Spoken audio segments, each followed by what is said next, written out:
오늘도 수요예배 자리에 나오신 여러분들을 주님의 이름으로 환영합니다. 사람은 누구나 마음속에 무엇인가를 기다리며 살아가고 있습니다. 어린아이는 손꼽아 생일을 기다립니다. 취업의 문턱에서 고군분투하는 청년들은요, 합격의 소식을 기다립니다. 부모는 자녀가 지혜롭고 건강하게 자라나기를 밤낮으로 기도하며 기다립니다. 차가운 병상에 누워있는 환우들은 다시 건강을 되찾을 회복의 날을 간절히 기다립니다. 상처 입은 사람들은요, 마음이 다시 웃을 수 있는 그 날을 기다리고요, 눈물이 많은 사람들은 더 이상 울지 않아도 되는 그날을 기다립니다. 기다림이 있다는 것은 참으로 다행스러운 일입니다. 왜냐하면 그것은 우리의 인생이 아직 끝나지 않았다고 하는 뜻이죠. 아직 우리의 삶에 소망이 남아있다고 하는 뜻이기 때문입니다. 그런데 우리가 살아가는 이 세상에서의 기다림은 참으로 자주 무너지고 꺾입니다. 기대했던 일들이 이루어지지 않으면 마음이 무너집니다. 사람에게 기대했다가 실망하면 마음의 문이 닫혀버립니다. 세상이 조금은 더 나아질 것이라 기대했지만 뉴스를 볼 때마다 갈수록 더 악해지는 모습을 보면은 마음이 지쳐갑니다. 내 몸은 예전 같지 않게 자꾸만 여기저기 아파오고요, 가정에 풀리지 않은 문제들은 다람쥐 쳇바퀴 돌듯이 반복이 됩니다. 교회의 영적인 열정마저 예전 같지 않게 식어가는 것을 볼 때면 마음 깊은 곳에 이런 무거운 탄식이 올라옵니다. 정말 이 모든 상황이 좋아질 수 있을 것인가? 내 삶이 정말 회복될 수 있을까? 정말 하나님께서 이 무너진 모든 것들을 새롭게 하실 수 있을까? 오늘 우리가 함께 읽은 요한계시록 21장 말씀은 바로 그러한 깊은 탄식 가운데 살아가는 성도들에게 주시는 우리 하나님의 가장 확실하고 마지막인 위로의 선언입니다. 요한계시록이 쓰일 당시에 초대교회 성도들은요, 로마 제국의 도미티아누스가 휘두르는 무시무시한 철권 통치 아래서 믿음 때문에 짐승의 먹이가 되기도 하고 화형을 당하기도 하며 몹시 흔들리고 있었습니다. 로마 제국이라고 하는 세상은 너무나 거대하고 강하게만 보였습니다. 반면에 교회는 바람 앞에 등불처럼 작고 연약해 보였습니다. 로마의 화려함은 눈이 부실 지경이었습니다. 악이 세상을 완전히 지배하며 승리하는 것처럼 보였어요. 그러나 하나님은 반모섬에 유배되어 있었던 늙은 사도 요한의 영안을 열어서 역사의 마지막 장면을 생생하게 보여주셨습니다. 요한아, 보아라, 세상의 끝은 로마 황제의 승리가 아니란다. 악의 최후의 승리가 아니란다. 교회의 소멸도 아니란다. 성도의 억울한 눈물이 역사의 마지막이 아니란다. 역사의 끝에는 하나님이 계시다한다. 영광스러운 보좌가 있고 새 하늘과 새 땅이 있단다. 이 위대한 계시의 말씀을 통해 오늘 우리에게 주시는 세 가지 영적인 교훈을 우리 마음에 새기고자 합니다. 첫째, 성도는 무너져가는 세상이 아니라 새 하늘과 새 땅을 기다리는 사람이라고 하는 겁니다. 본문 1절 말씀을 보세요. 사도 요한은 새 하늘과 새 땅을 보니 처음 하늘과 처음 땅이 없어졌고 바다도 다시 있지 않더라, 이렇게 증언하고 있습니다. 여러분, 우리가 천국을 생각할 때 오해하는 것이 하나 있습니다. 많은 분들이 천국을요, 이 땅을 완전히 떠나서 저기 우주 너머 구름 위에 어딘가로 훌쩍 날아가는 것으로 생각들을 하시는 분들이 적지 않아 있습니다. 육신은 썩어 없어지고요, 영혼만 빠져나가서 하늘 어딘가에 떠다니는 것을 최종 소망으로 여기는 분들이 있습니다. 그런데 그것은 성경적인 종말론이 아닙니다. 고대 헬라 철학의 이원론에 가깝습니다. 성경이 말하는 우리의 최종 소망은 부활의 영광스러운 몸을 입은 성도들이 죄와 저주에서 벗어나 완전히 새롭게 창조된 세상에서 우리 하나님과 함께 영원히 사는 것입니다. 본문에 새라고 하는 단어 new, 헬라 원어로 카이노스입니다. 헬라에는 새롭다고 하는 뜻의 단어가 두 개 있어요. 하나는 네오스인데 이것은 단순히 시간적으로 방금 새로 만들어졌다고 하는 뜻입니다. 그런데 본문에 쓰인 카이노스는 본질적으로, 질적으로, 근본적으로 완전히 새롭게 되었다고 하는 깊은 의미를 가지고 있습니다. 저는 가끔 빛바랜 옛날 흑백 사진들을 들여다볼 때가 있습니다. 세월의 흔적 때문에 모서리가 찢기고 색이 누렇게 바랜 사진들을 현대의 디지털 기술로 정성껏 복원해낼 때가 있습니다. 완전히 새로운 사진이 되어버려요. 원래 사진을 찢어버리고 아예 다른 사진을 가져다 놓는 거 아닙니다. 원래 사진이 간직하고 있었던 그 아름다운 피사체를 선명하고 깨끗하게 되살려내는 것입니다.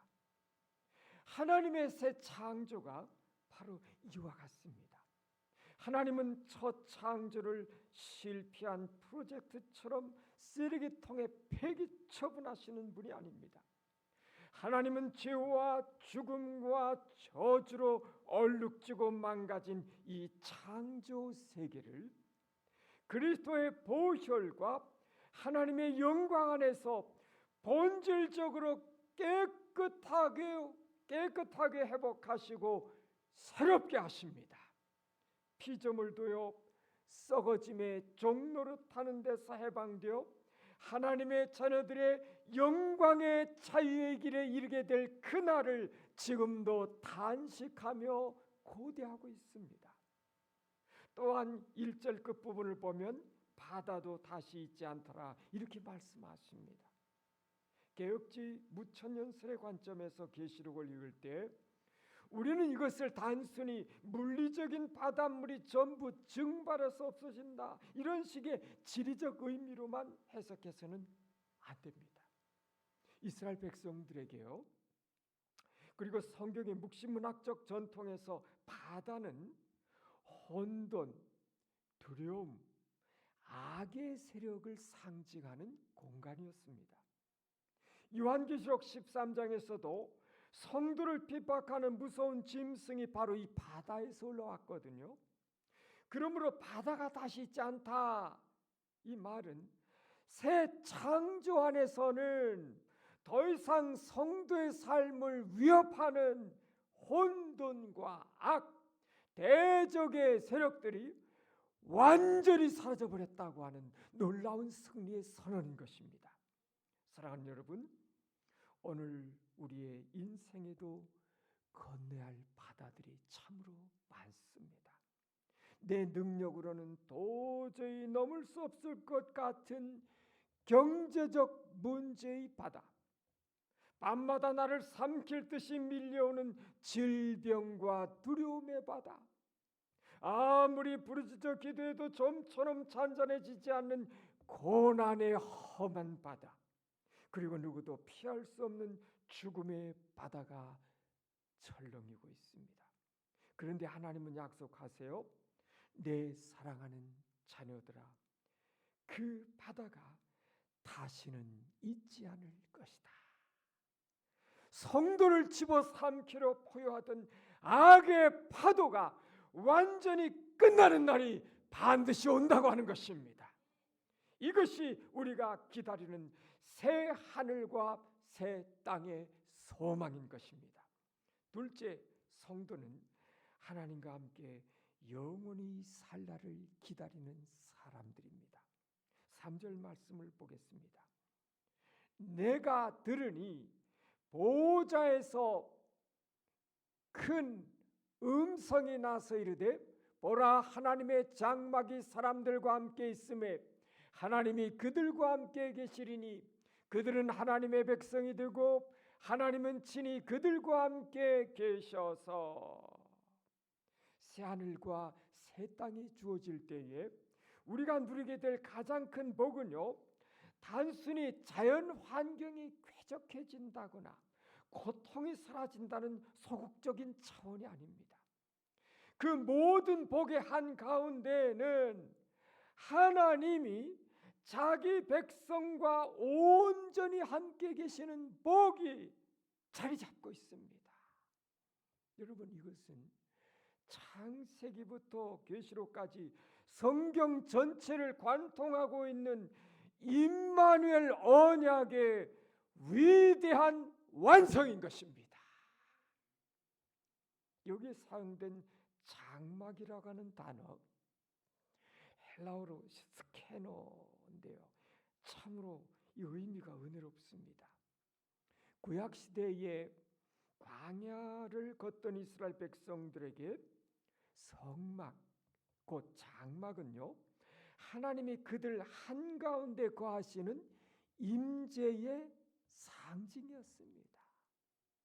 12지파들이 이제 동서남북으로 포진하면서 그 가운데 성막이 있었잖아요.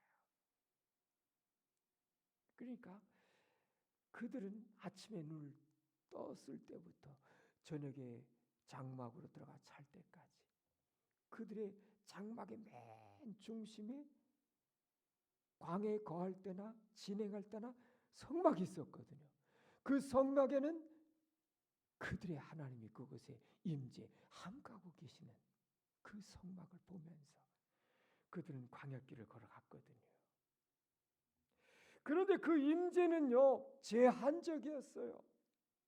죄인이 거룩하신 하나님께 함부로 다가갈 수 없도록 두꺼운 휘장이 가로막고 있었고요, 짐승의 피가 필요했습니다.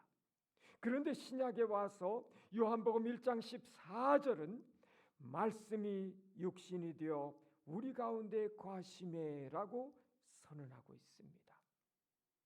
여기서 거하시매라고 하는 단어가 바로 장막을 치다, 이런 뜻입니다. 예수께서 친히 십자가에서 살을 찢고 피를 흘리시며 죽으실 때에 성소의 그 두꺼운 휘장이 위로부터 아래로 쫙 찢어져 내렸습니다. 하나님께 나아가는 은혜의 길이 활짝 열린 것이죠. 그리고 마침내 오늘 요한계시록 21장에서 그 임재가 완벽하게 완성되어서 이제는 하나님과 사람 사이에 어떤 장벽도, 죄도, 죽음도, 성전 건물도 필요조차 없는 완전한 동거가 시작된 겁니다. 하나님과 우리 사이에 더 이상 어떤 장애물이 없어져 버린 것이죠. 하나님이 이처럼 우리와 완전히 함께 하실 때 어떤 일이 일어납니까? 4절입니다. 모든 눈물을 그 눈에서 닦아주시니 다시는 사망이 없고 애통하는 것이나 곡하는 것이나 아픈 것이 다시 있지 아니하리니 처음 것들이 다 지나갔음이로라. 여러분, 이 말씀은 성경 전체를 통틀어서 우리의 가슴을 가장 뭉클하게 만드는 가장 따뜻한 위로의 말씀입니다. 저 눈물은 사망에서 오는 눈물이에요. 슬픔에서 오는 눈물입니다. 아픔에서 오는 눈물, 상실에서 오는 눈물, 그 눈물 닦아주신다. 그 눈물을 낳았던 모든 것들이 다 사라져가는 것입니다. 없어져 버린 거예요. 사랑하는 여러분, 하나님은 그냥 저 하늘 꼭대기에 앉아 계셔서 전사들을 시키셔서 쟤들 그만 울게 하라, 이렇게 명령만 내리시는 분 아닙니다. 하나님은 모든 눈물을 그 눈에서 닦아주신다고 하셨어요. 누군가의 눈물을 닦아주려면 어떻게 되죠? 그 사람의 눈과 내 눈이 마주해야 됩니다. 내 손 가까이 다가가야 돼요. 눈 가까이 다가가야 돼요. 그 사람의 눈과 내 눈이 마주해야 돼요. 내 손을 뻗어서 그 사람의 뺨을 만져줘야 됩니다. 우리 하나님은 우리에게 그처럼 가까이 오시는 친밀하신 분이시다 하는 것입니다. 세상 풍파에 찢기고 상한 성도들의 얼굴에 남아있는 마지막 슬픔의 모든 눈물 자국까지 하나님의 손으로 닦아주시는 좋으신 우리의 아버지신 것입니다. 우리가 이 땅을 살아가면서 흘리는 눈물들이 얼마나 많이 있습니까, 여러분? 우리 성도님들은 자녀들 때문에 가슴을 치며 흘린 눈물들이 작지 않을 겁니다. 가족도 모르게 남몰래 베개 적시며 흘린 눈물들, 질병의 고통 때문에 병상에서 흘린 눈물들, 억울하게 사람들에게 상처받아 흘린 그 눈물들이 우리의 인생 구비구비에 서려 있습니다. 사람들은 내 마음의 그 깊은 슬픔을 다 이해하지 못합니다. 수많은 현대 시인들이 인생의 눈물과 상실을 아름다운 시어로 노래합니다. 시는 우리의 상한 감정에 작은 공감과 위로를 줄 수 있을지 모르지만 근본적인 눈물을 닦아주거나 죽음을 이기게 해주지는 못합니다. 그러나 다윗의 고백처럼 우리의 눈물을 주의 병에 담으시고 하나도 잊지 않으시는 하나님께서는 마지막 그날에 친히 우리의 모든 눈물을 닦아주실 것입니다. 예수 그리스도께서 이미 십자가와 부활로 사망 권세를 이기셨기 때문에 그 나라에는 죽음이 모든 관계를 끊어놓는 일도, 애통하고 곡하는 슬픔도 더 이상 이제는 존재하지 않는 것입니다. 셋째로, 성도는 오늘을 불평과 절망이 아닌 이기는 자로 살아야 한다는 것입니다. 5절 보면요, 5절 보좌에 앉으시니가 이르시되 보라 내가 만물을 새롭게 하노라 하시고 또 이르시되 이 말은 신실하고 참되니 기록하라 하시고 선언하고 계셔요. 보라 내가 만물을 새롭게 하노라. 요한계시록에서 보좌는 온 우주를 통치하시는 하나님의 절대 주권을 상징하고 있습니다. 1세기 성도들이 보기에는 로마 제국이 역사를 쥐고 흔드는 것처럼 보였습니다. 오늘날 우리가 보기에도 돈과 권력 그리고 과학기술이 이 세상을, 역사를 지배하는 것만 같습니다. 그러나 성경은 역사의 중심에는요, 세상 권력이나 혼돈이 아니라 영광의 보좌가 있고 그곳에 우리 하나님과 어린 양이 계신다고 말씀하고 있는 것입니다. 우리가 세상을 새롭게 하는 것이 아닙니다. 정치가나 과학이 세상을 구원하는 것도 아니에요. 주어는 언제나 뭐죠? 하나님이십니다. 내가 만물을 새롭게 하노라. 하나님께서 6절에서 이루었도다. 나는 알파와 오메가요, 처음과 마지막이라고 선언하셔요. 헬라 알파벳의 첫 글자와 끝 글자를 들어 말씀하시는 이유는 내 인생의 시작만 하나님께 있는 것이 아니라 내 인생의 끝도 영광스럽게 우리 하나님께 속해 있음을 확증하기 위함입니다. 그러기에 성도의 인생은 우연히 던져진 것이 결코 아니에요.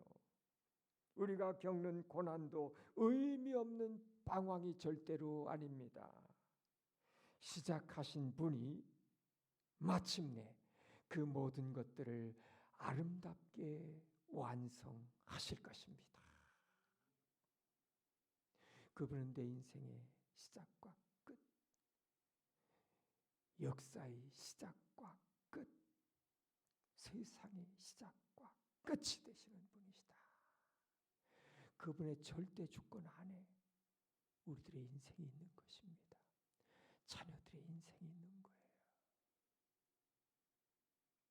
이 확실한 소망을 가진 자들에게 7절은 이기는 자는 이것들을 상속으로 받으리라고 약속하고 계십니다. 여러분, 이기는 자는 힘으로 다른 사람들을 짓밟고 세상에서 1등을 차지하는 성공한 강자가 아닙니다. 이기는 자는 어린 양 예수 그리스도를 온전히 믿고 세상의 유혹과 핍박 속에서도 끝까지 그 믿음의 지조를 지킨 사람들입니다.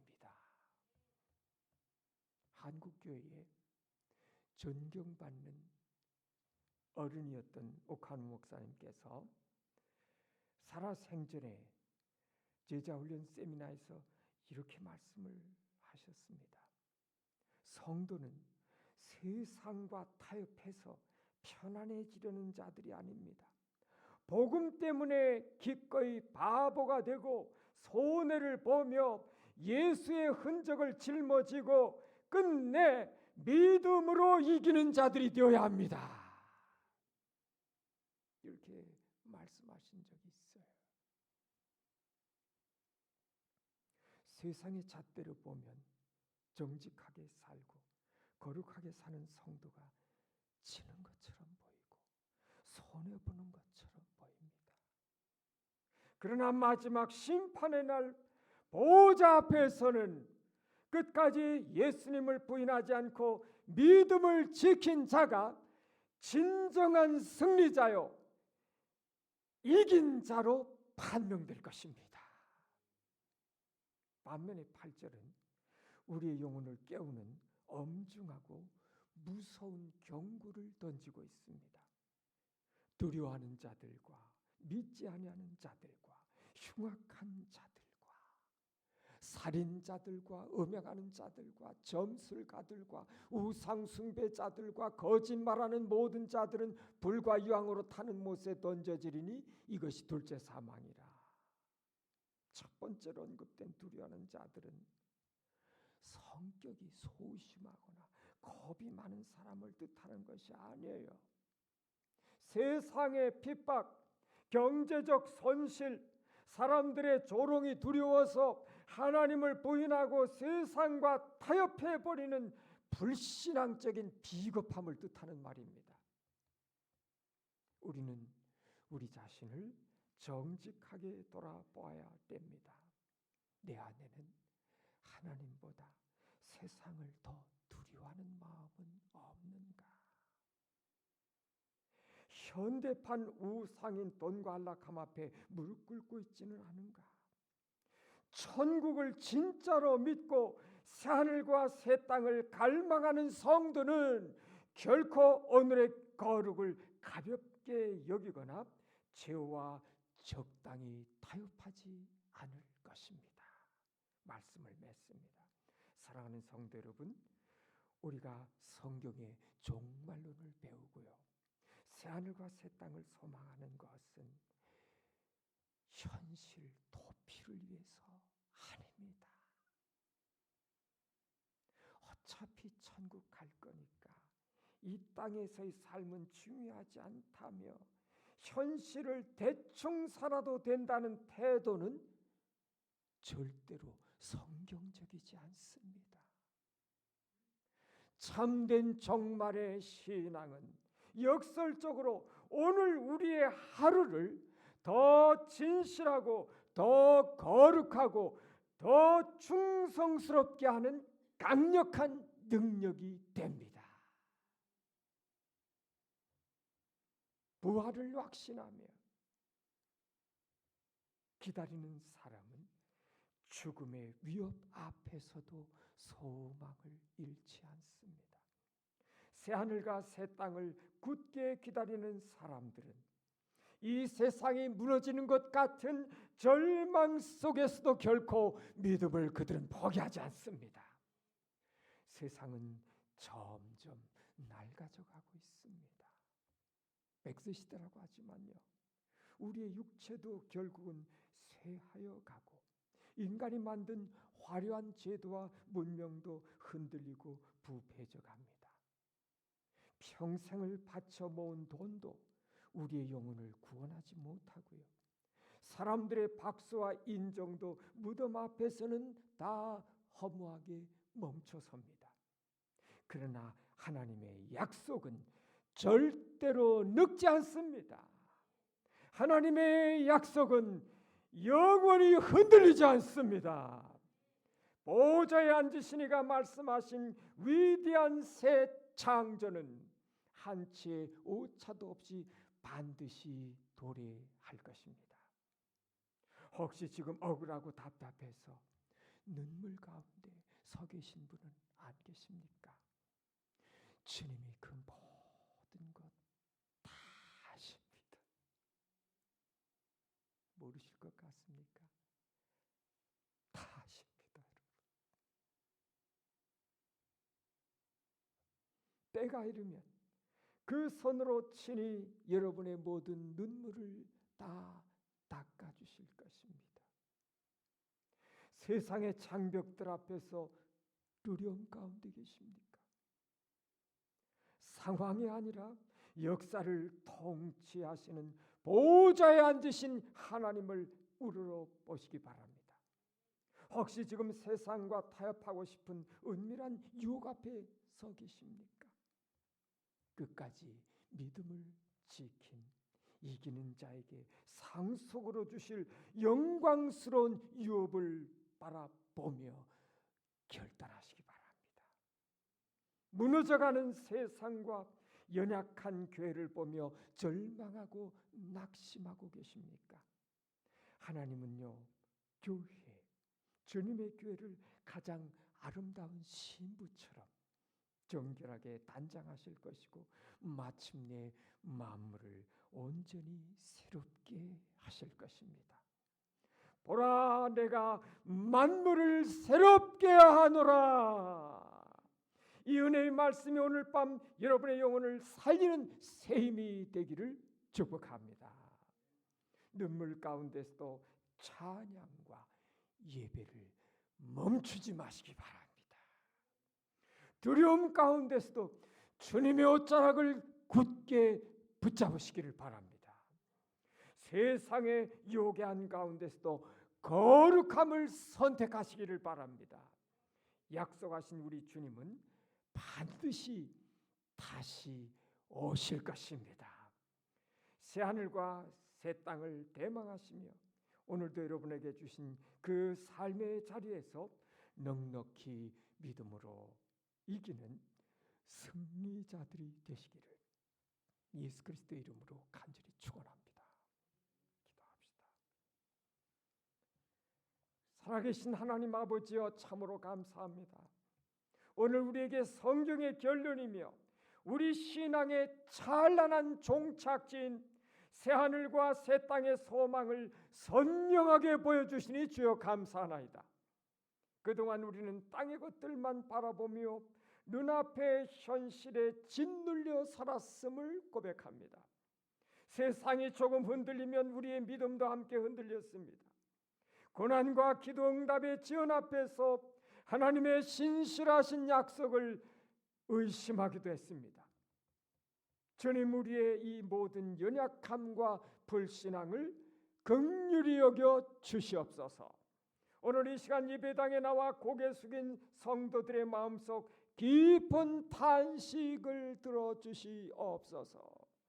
누구에게도 말하지 못하는 가정의 짐, 몸의 질병으로 인한 고통들, 억울하게 받은 마음의 상처들로 남몰래 흘리는 주의 백성들을 불쌍히 여겨 주시옵소서. 언젠가 우리 앞에 마주서서 이 모든 눈물을 그 따뜻한 손으로 친히 닦아주실 우리 주님을 온전히 바라보게 하옵소서. 사망과 애통함이 없는 그 영광의 날을 소망하며 오늘 하루의 무게를 능히 견디게 하옵소서. 보좌에 앉으시어 만물을 새롭게 하시는 우리 주님, 우리 성도들이 세상의 모든 압력과 유혹 앞에서 타협하거나 물러서지 않도록 믿음의 담대함도 주시옵소서. 영원한 천국을 우리가 믿게 오늘의 거룩을 사수하는 이기는 자들로 살아가게 하옵소서. 새하늘 새 땅을 기다리는 거룩한 성도들답게 오늘 우리의 가정과 일터에서 진실하고 충성되이 살아가게 하옵소서. 예수 그리스도의 이름으로 기도합니다. 아멘.